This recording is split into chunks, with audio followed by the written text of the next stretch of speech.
on the Epstein files. The Epstein Files Transparency Act has a very tight deadline, 30 days, to produce unclassified records. Will the FBI meet the 30-day deadline?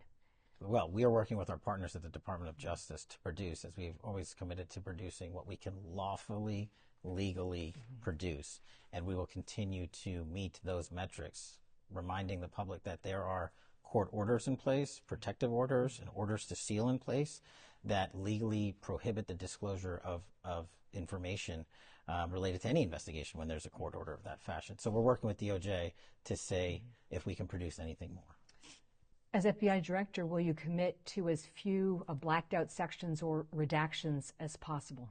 We always do. We have in our productions to Congress, which have been historic to this year, and we'll treat every matter in the same fashion while also upholding always victims' rights.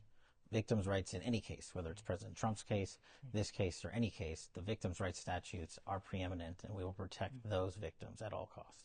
President Trump told your boss, Attorney General Pam Bondi, to look into the relationship between Jeffrey Epstein and Democrats, including former President Bill Clinton. Is the probe limited to Democrats, or will you follow the facts wherever they lead? We'll just follow the facts. It's pretty simple for this FBI. This administration campaigned on releasing the Epstein files. What do you say to Americans who are skeptical that there will be actual justice under a Trump administration? Look at the work of this FBI.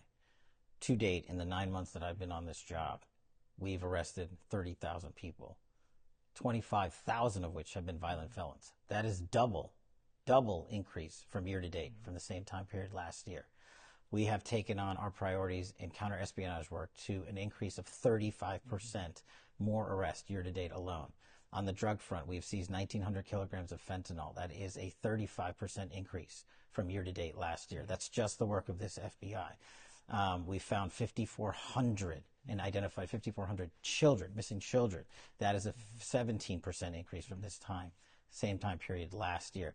These are just a few examples of how committed we are to working the criminal cases for the American people so everyone gets treated the same.